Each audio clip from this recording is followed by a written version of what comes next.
This is Hannibal and Piper here from the HannibalTV.com with a daily wrestling news update for you.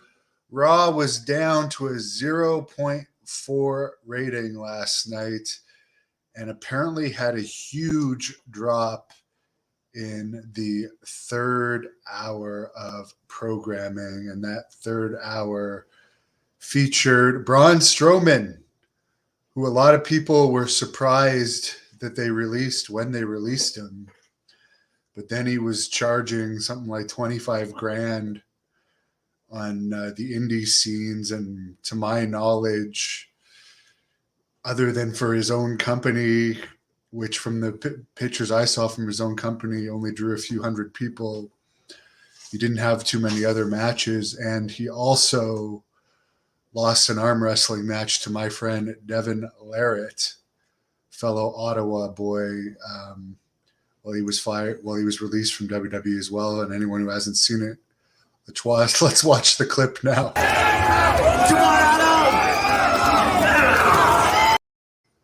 So doing stuff like that certainly doesn't help your gimmick being indestructible. There was talk that he was going to go into bare knuckle boxing, but I was fairly certain that was not going to happen because from what I understand, there's not a lot of money in bare knuckle boxing. By the way, Jeremy Prophet, Canadian champion of Great North Wrestling, and has a lot of videos on this channel, is training at the Nightmare Factory right now, and supposedly is going to be behind the scenes for those AEW shows coming up in Toronto later this month. So best of luck to him. I think Dustin still trains people at the Nightmare Factory, and whatever that jobber is, JD Marshall or something, that was basically riding on Cody Rhodes' coattails for a while. I think it's still affiliated with AEW. I'm not sure, but I wish them luck. Supposedly MJF is going to be in the opening match of Dynamite this week, by the way, which is Dynamite's 3rd year anniversary.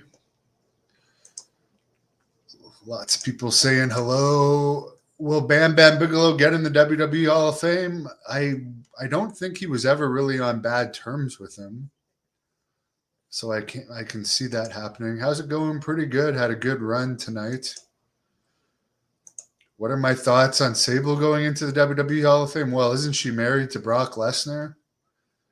She's deserving of it. She's more deserving than Sharmell. I mean, Sable was one of the original divas that really got over.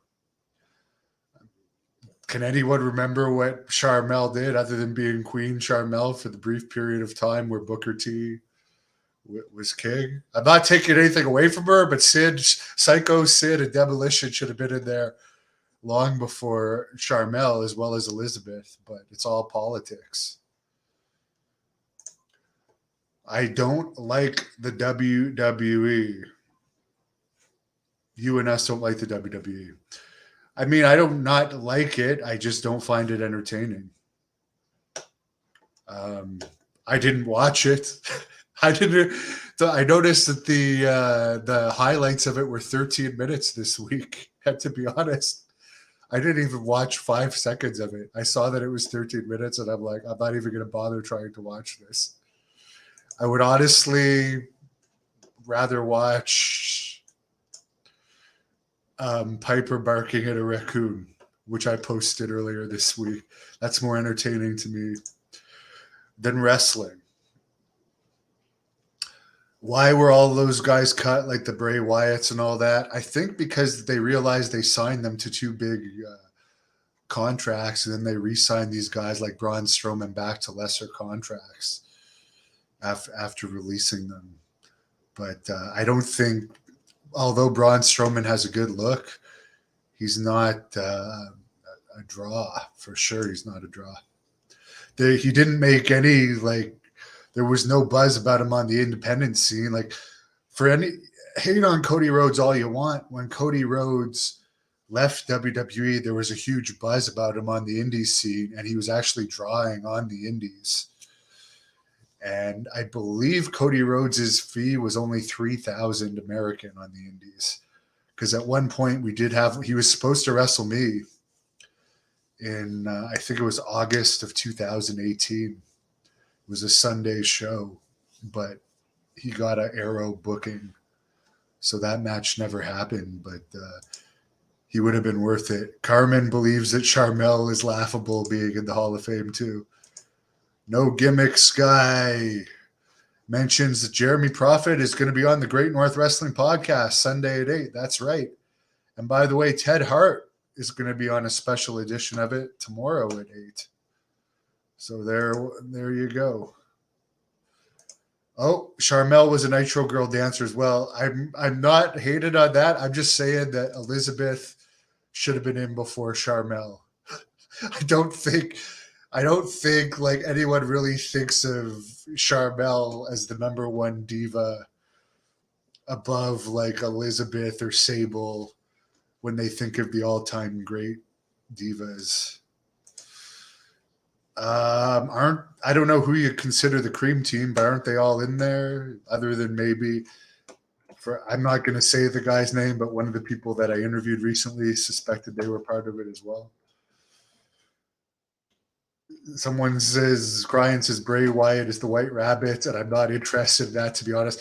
I'll be honest too. I also didn't like the song. I do like retro music, but I actually went and I looked up the song. I also did not like the song.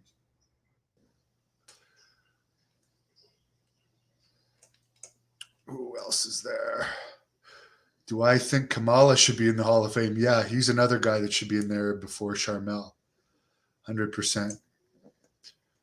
Cody did level up. I pay attention. If Braun had actually shook up the indie scene and done anything relevant on the indie scene and been a draw on the indie scene, I would have given him credit. Cody did it. I'm trying to think of the last guy other than Cody that really did it.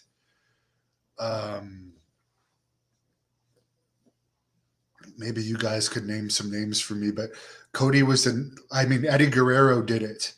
At one point, he was released from WWE, and he made indie appearances and really put on some great matches and was a credit and a boost to all the indie companies he worked for. So, I mean, if Braun had been a true star, he would have done that on the indie scene.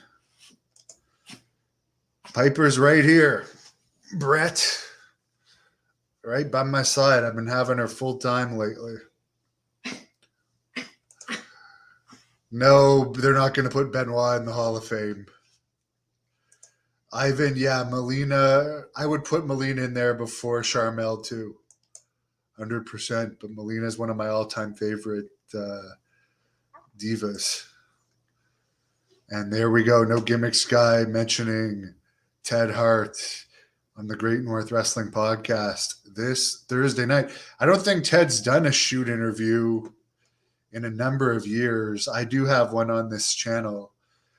I mean, that's being done by the No Gimmicks guy himself, the new executive vice president of Great North Wrestling, since, as I said, I've thrown in the towel on wrestling, although I still follow the news and comment on the news. When Braun comes, it's night time. It's funny. Demolition should be in the Hall of Fame just for the theme music. I agree. I fully agree. Powers of Pain should be in there too. Haku should have been in there before Charmel as well. But whatever. Who really cares? It's all about the money anyways. Piper and I are going to sign off. Thanks for your comments and questions, and we wish everyone a great night. Ken Shamrock, as much as we might not get along, and he threatened to beat me up a couple of years ago because I said I thought he was above taking the dick flip from Joey Ryan, and for some reason he took that as an insult, even though I was saying he was above doing that kind of crap. I do agree that he deserves to be in there, and I believe Daniel Cormier, they did have a clip of him on this third hour of Raw that bombed too. So I've said it. I have nothing against Daniel Cormier, but I do follow UFC business, and his headline pay-per-views weren't big draws. Great Muda. I'm sure they'll put Muda in the Hall of Fame eventually, for sure. 100%. Gary Hart and Haku, for sure, but particularly Haku, since he had a long and successful WWE career. So yeah, but it's political. It's not up to who deserves it or the fans. So it's just the way it goes. But I'm sure Haku will get in eventually. Thank you for watching the Hannibal TV. Please like this video if you enjoyed it and click the subscribe button to not miss any of our latest shoot interviews, match videos, or news updates. Follow us on Twitter